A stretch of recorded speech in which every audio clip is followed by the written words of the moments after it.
Reka twongere dusuhuze abantu bakunda kudukurikira kuri uyu muyoboro wacu w'icyerekezo cy'ubuzima Vision Health TV. Amahoro Nyagasani atanga asakare kuri buri umwe wese. Imana ibishimire aho muri mu birere bitandukanye. Hari abari mu gihugu cy'u Rwanda, bari hanze y'igihugu cy'u Rwanda. Reka tubabwire ngo ni ukuri Imana irabakunda. Reka uyu munsi tuganire ku kiganiro cyerekeranye n'abasikama cyangwa se abatekamutwe. Tugiye kurebera hamwe bimwe mu bimenyetso bishobora kugaragaza abatekamutwe, ndetse inshuro nyinshi ibyo inzira bajya bakunda gucamo kugira ngo batwesikoroke babashe kututwarira ibyacu, n'amayeri yose bakoresha, ndetse tunarebere hamwe n'icyo twebwe twakora kugira ngo twirinde abo batekamutwe. Ikindi tuza kurebera hamwe, turi buze kureba icyo twebwe twakora nk'inama cyangwa se n'ibimenyetso dushobora kumenyera kuri abo bantu dushobora kubavumburiraho kugira ngo twirinde kuba badutwara ibyacu. Inshuro nyinshi uzasanga bakunda kuba bakoresha ayo matekinike yabo y'ubutekamutwe kugira ngo bacucure abantu ibyabo. Reka dutangire rero tubabwira ngo ni ukuri channel nubwo ikiri ntoya, ikiri kwiyubaka, ariko tugiye kugerageza uburyo bwose bushoboka kugira ngo tubagezeho ibiganiro byiza kandi bibafitiye inyungu, bifite aho byabakura n'aho byabageza. Bizaba bikubiyemo inama zitandukanye, bizaba bikubiyemo ibiganiro byinshi bitandukanye kandi bicukumbuye. Rero turabizeza kubwo kutugirira icyizere mugakanda kuri subscribe, kuri like, share, ko tutazigera tubatenguha ngo tubajyane mu bintu bidafite icyerekezo, ahubwo tuzabajyana mu bintu bifite icyerekezo kandi bigira aho byakura umuntu, byavana umuntu ku ntambwe imwe naho byamugeza. Tugiye kurebera hamwe muri iki gihe tusohoyemo, navuga yuko cy'iterambere, aho ikoranabuhanga riri ku kigero cyo hejuru, aho abantu barimo barashakisha amafaranga mu buryo bwaba ari uburyo bwizewe n'uburyo butizewe, barimo barashaka icyatuma bagera ku nzozi zabo bakagera ku iterambere. Reka mvuge ngo n'abantu bakora ubutekamutwe, ubwambuzi, nabo ntabwo bigeze basigara. Mwebwe mudukurikiye, birashoboka ko haba harimo bamwe bahuye n'ibibazo n'izi mbogamizi zitandukanye.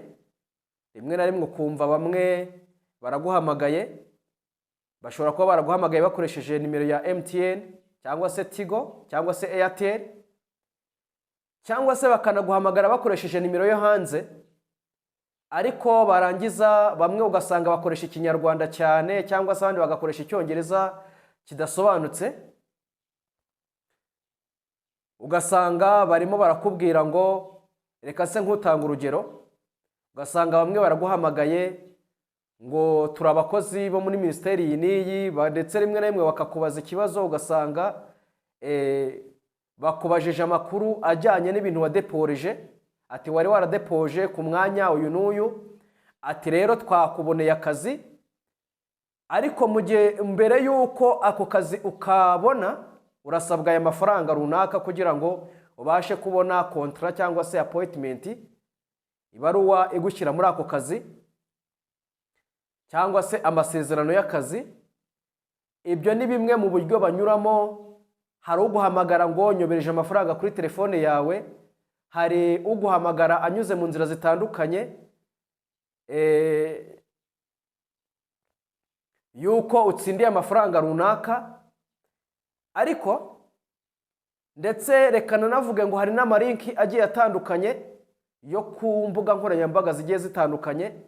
Usanga bamwe bakwandikiye kuri email, abandi bakoresheje kuri WhatsApp, kuri Facebook, bakubwira ati nuramutse ufunguye iyi linki ukuzuza ibisabwa, ugakora registration, urakorera amafaranga, ubu mu miliyoneri mu gihe gitoya, ugasanga ibyo barimo baragusaba utuntu tw'amafuti cyane, ariko dushobora kuba twakugeza ku iterambere rimwe na rimwe. Muri iki gihe rero navuga yuko ubushomeri ari bwinshi, cyangwa se kuba abantu batarimo barabona ibibakemura ibibazo ku kigero gikwiriye, ugasanga nabo barashaka kwirukankira muri ibyo. Uyu munsi rero twaboneye umuti ndetse n'inama n'ubujyanama bucukumbuye kugira ngo twirinde bene ibyo ngibyo. Ku bantu bemera Bibiliya itubwira iki? Igihe Imana yari imaze kurema Adamu na Eva, yamushyize mu ngobyi ya Edeni, irangije iramubwira ngo iyi ngobyi ya Edeni ibintu byose birimo urabyemerewe, ariko Imana irangije imuhereza icyitonderwa, iramubwira ngo bitewe n'uko yari yamaze kugwa mu cyaha, iramubwira ngo gututubikana ko mu maso yawe niko kuzaguhesha umutsima. Ntuzashake kugira ngo ubone amafaranga menshi, ku mugani w'imvugo y'ab'iki gihe, ngo ubone amafaranga y'icyuzi ariko utakobokeye cyangwa se utavunikiye. Icyo gihe uzaba ushatse gukira mu buryo bwa hutihuti, kandi ubukire bwa hutihuti utavunikiye ngo wumve ugomba gukora ukumva imvune. Nugera ku musaruro w'ibyo waruhiye, uzanezerwa, umunezero uzahura nawo uzakwibagiza za mvune zose wanyuzemo. Abandi urasanga bakoresha ayo malinki atandukanye. Ubu muri iyi minsi ubutekamutwe bweze, nawe usanga bamwe biyita ngo ni abasirikare, akaguhamagara ngo narinde ahangaha mu butumwa bw'akazi. Muri ubu butumwa bw'akazi narindimo,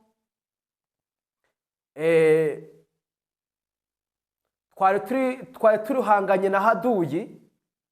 Muri uko guhangana na haduyi tuza kugwa, nza kugwa ku gikapu kirimo amafaranga, harimo amadolari runaka, akakubwira ati urugero ni ibihumbi 35 by'amadolari nasanze muri icyo gikapu.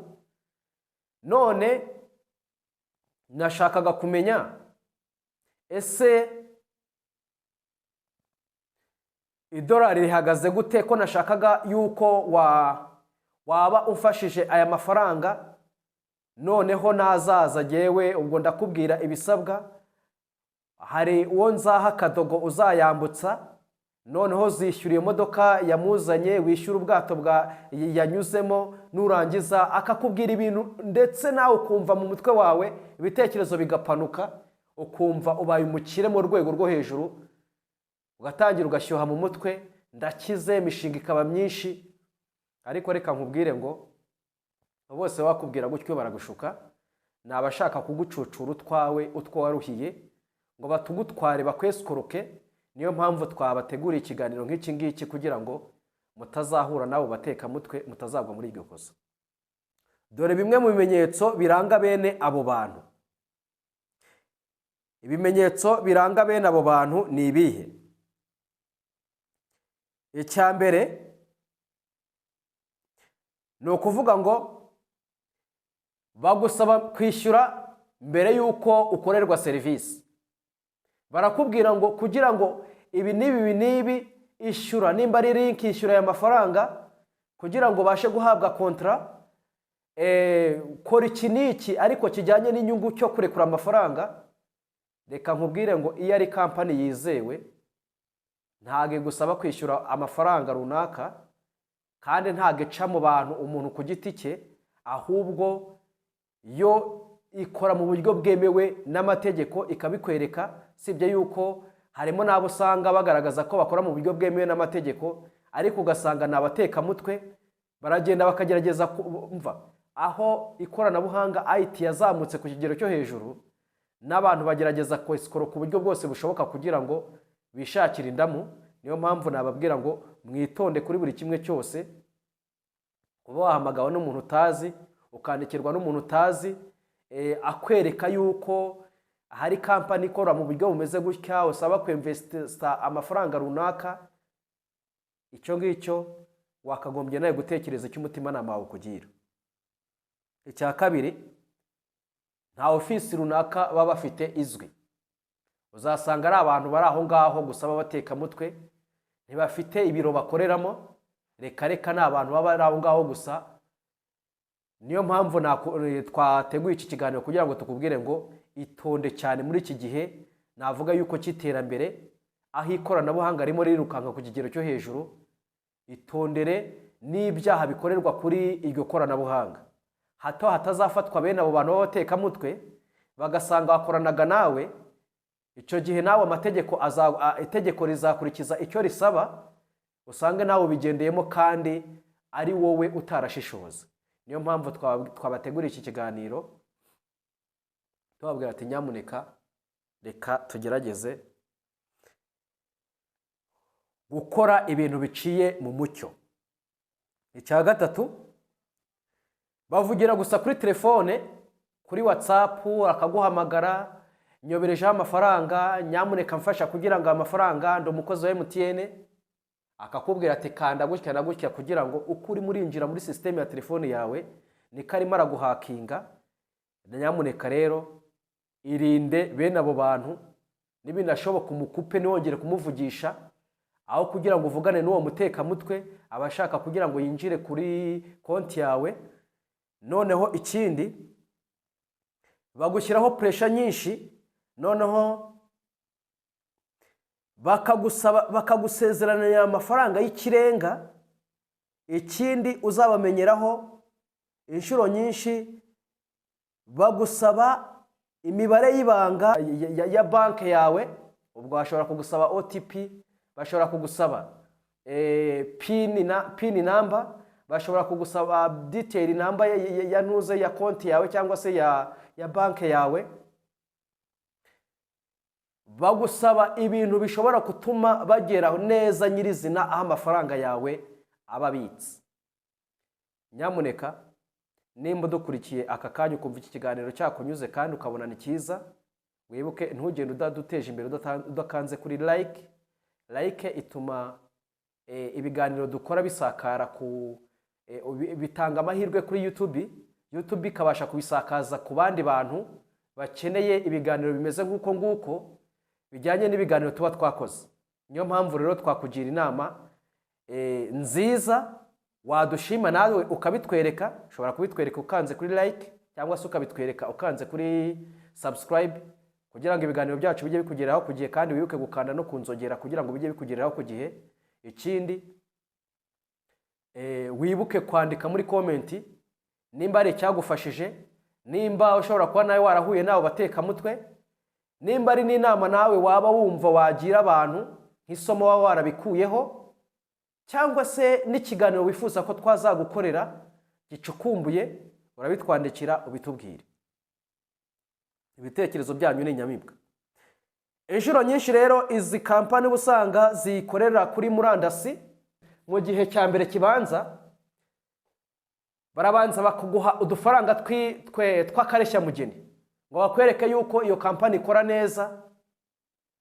Noneho nawe si ukuhava ukajya ugashishikariza abandi kwinjiramo, ugashora amafaranga rimwe na rimwe yabushishikarije babona batabyumva, ugafata amafaranga ukabanyuraho ugashora amafaranga. Ariko iyo bamaze kugera ku ntego y'icyo bifuza, urabashakisha ya malinki yabo yo kuri za murandasi, wongera kuyafungura ugasanga byari borotse, ntago bigikunda. Niyo mpamvu twongera kukugira inama, nyamuneka niba udukurikiye irinde bene aba bantu bakora muri ubu buryo, bashaka kukwereka ko rwose ukize ku kigero cyo hejuru, ariko ugasanga ni nk'urugero barakubwira ni kampani itanga akazi, iraguha nk'urugero amafoto 20 cyangwa se amafoto 30 cyangwa se amafoto 10, gukanda kuri like kuri iyo foto gusa urabona amafaranga y'igihumbi cy'amanyarwanda, cyangwa se urabona amafaranga runaka mu gihugu bitewe n'igihugu urimo. Inshuro nyinshi uzasanga bene abo ngabo bakubwira ibyo ngibyo, akazi ubusanga ari akazi koroshye, ariko ugasanga baratanga amafaranga y'umurengera. Uzahite nawe utekereza icyo umutima nama ugutegeka. Ntuzashake kugendera mu marangamutima yo kumva ngo urakize, ariko ugashaka gukira utavunikiye icyo utavunikiye iryo terambere uwo urimo urabona ugiye kugeraho, bizaba bimeze nko kurota ku manywa y'ihangu, bizaba ari ibiroto bibabaje. Ikindi, iyo bamaze kubona bagushikiriye neza, bamaze kugwa mu mutego wabo, ikintu bakora ni iki?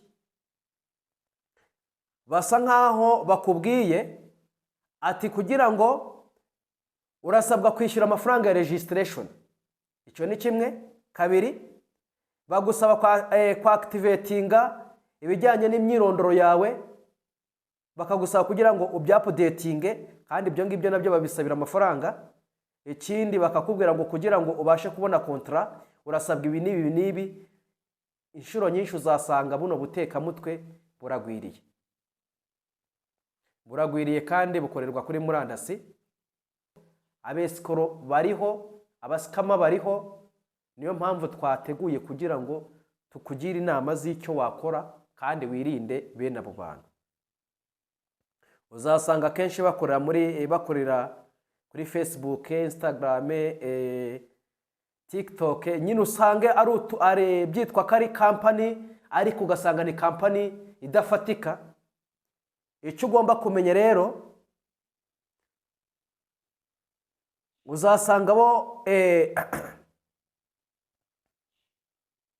icyo ugomba kwirinda. Ubwo reka duse nkaho tugera ku nama. Ibyo navuze haruguru nk'ibimenyetso bibaranga, nubonamo kimwe muri ibyo ngibyo, reka mvuge ngo 90% abo bantu bazaba ari abatekamutwe. Umuntu arakubwiye ngo ni umusirikare, narindi mu butumwa bw'akazi, none ahantu twari turi bari batudeployinze, twaragiye aho twari duhanganye n'umwanzi, turamuhashya, turamwimura, turamutsinsura, ariko nza kugwa ku gikapu kirimo amafaranga, akakubwira ko n'icyo gikapu yasanze cyafugishwaga na kode, aza gushakisha ngo kuri internet, aza kugwa kuri iyo kode. Noneho ngo iyo kode abashije gifungutse igikapu, ngasanga harimo amadolari 25,000, amadolari 30,000. Akakubaza ati none idolari ihagaze gute? Ati tugiye gutaha, kandi ubwo tugiye gutaha turagira ngo nohereze kadogo umfatire icyo gikapu, ubundi nurangiza wowe numara kumfatira icyo gikapu, icyo uza gukora nuko uza kwishyura uwo mukadogo, ukishyura inzira yanyuzemo, ukishyura buri kimwe cyose. Uzirikane ko barimo aragusaba kwishyura amafaranga kandi ukaza kuyishyura mbere. Wumve ko ibyo ari ubutekamutwe. Bene abo bantu ujye ubagendera kure. Babandi baguhamagara ngo turabakozi ba MTN, ngo hari amafaranga yarayobeye kuri telefone yawe, cyangwa se hari amafaranga wari uyobeje, bakakubwira ibintu bigiye bitandukanye. MTN uko ikora turabizi, cyangwa se akakubwira ngo ndi umukozi muri ministeri iyi n'iyi. Yari umukozi wo muri ministeri ntaga guhamagara akubwira ngo abonye akazi, ngo ari kurasabwa kwishyura aya mafaranga kugira ngo ubashe kubona kontra, cyangwa se ubashe kubona ibaruwa igushyira mu kazi. Ntago ministeri ikora muri ubwo buryo. Nubona bene ibyo bimenyetso, uzazirikane ko abo ngabo ari abatekamutwe. Rero turimo turagenda dusatira umusozo. Ntukohereze amafaranga ayo ari yo yose. Kabiri, ntutange irangamuntu yawe cyangwa se ID yawe cyangwa pasiporo cyangwa se bank details zawe kuri abo bantu baba bari mu kugusaba imyirondoro. Gatatu, ntukemere gukora activation fees.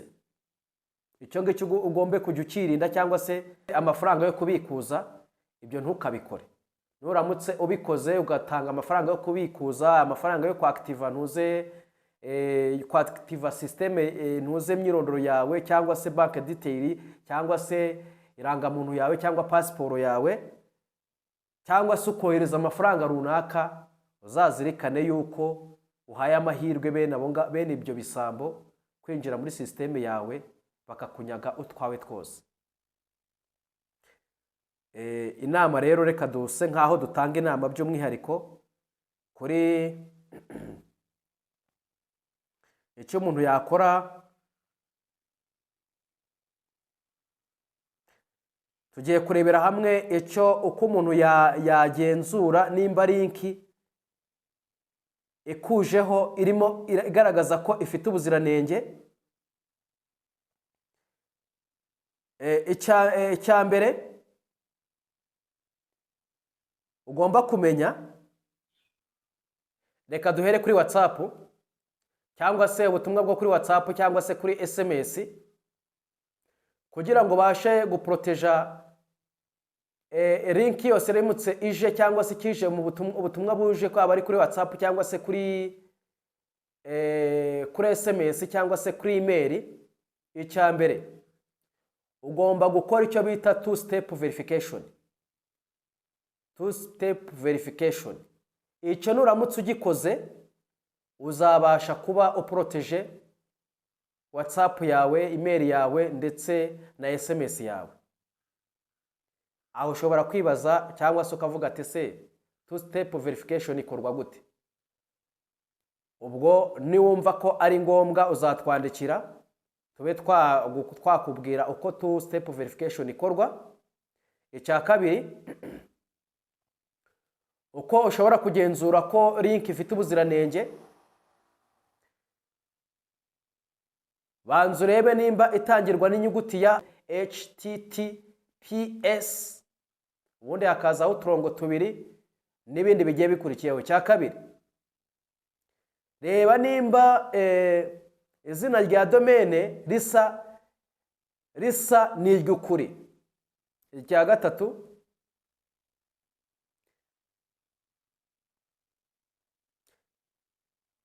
reba nimba iyo link itarimo inyuguti zidasanzwe. Nusanga irimo inyuguti zidasanzwe uzashyireho icyitonderwa. Reba nimba itarahinduwe ariko inshuro nyinshi iyo ari link yizewe, nk'urugero amazone.com, uzasanga ririya jambo amazone ho bahita bakora bagashyiramo 0 mu cyimbo cyo kwandika amazone ya o bakandikamo 0. Uzamenye mu gihe bahinduye ugasanga kuko urumva o na 0 inshuro nyinshi bijya kwandikwa kimwe, iyo utagenzuye usanga aba ari abatekamutwe.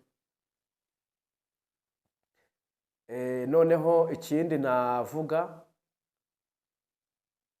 ibibazo ugomba kuzibaza mu gihe ubonye bene abo bantu bameze gutyo cyangwa se ubonye ubutumwa bumeze gutyo cyangwa se wandikiwe n'abantu bameze gutyo. Icya mbere, ese nari nziramye n'iyi company cyangwa se nari nziranye n'uyu muntu? Cyo ni kimwe. Umuntu aridumburukije araguhamagaye cyangwa se arakwandikiye cyangwa se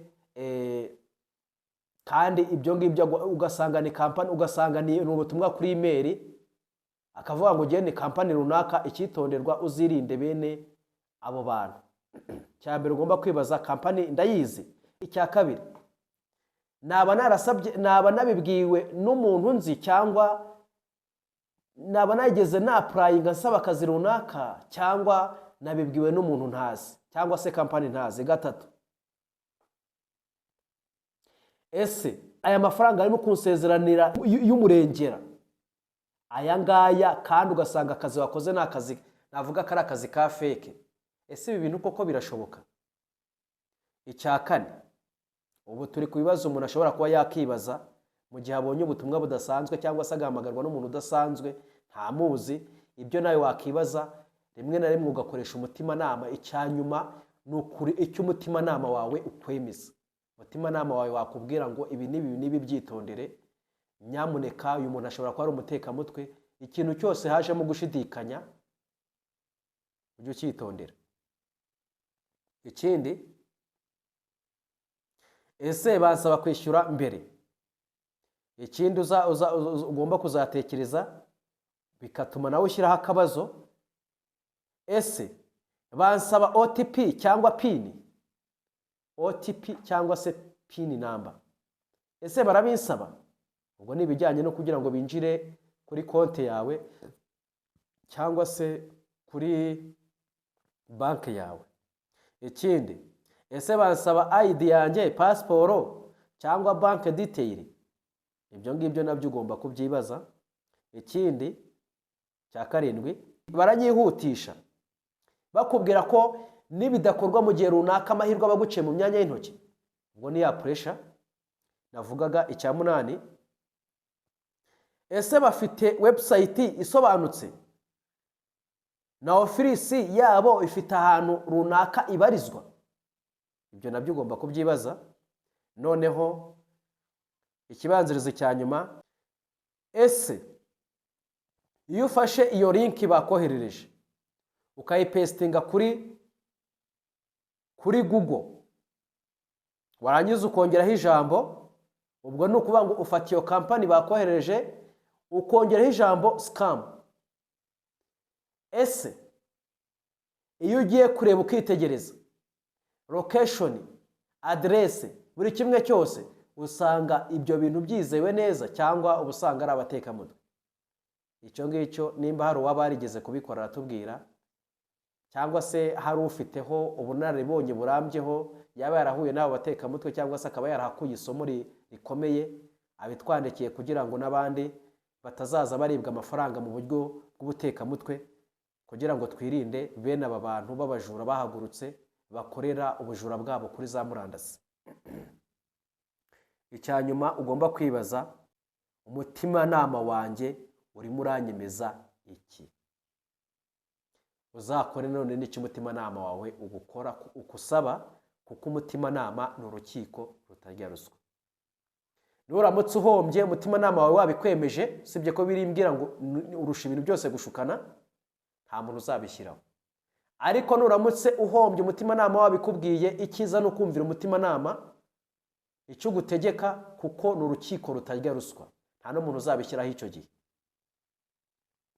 Rero nasoza mvuga ngo ikintu kiza kigusaba pini, kigusaba OTP, kiza kigusaba bank detail, kiza kigusaba kwishyura amafaranga, kiza kikubwira ati kora ibi n'ibi n'ibi kugira ngo ubone ibi, kiza kikwereka akantu gatoya wakora ngo ukabona inyungu nyinshi. Icyo kintu cyitondere kandi ukigendere kure, ahubwo wowe ukura amaboko mu mufuka ukore, witeze imbere. Birashoboka yuko watangira ku kantu gatoya ugakora ukazamuka gake gake, nk'uko utavutse ngo uhite wuzura ingobyi, utavutse ngo uhite wigenza, utavutse ngo uhite baguhereza nimba ari ugutega ikinyabiziga uvuga ati jyewe reka njye gutega ikinyabiziga njya n'aha. Uko utavutse ngo uvuge ngo jyewe ngiye gukora akazi kanaka, oya, byasabye igihe runaka ababyeyi bawe bakwitaho, bakumesera inkari, bakumesera umwanda, utaramenya kwitunganya, utaragira ubwenge. Igihe kiza kugera uko imyaka yagendaga ishira, ugenda uzamuka mu bitekerezo, uriga.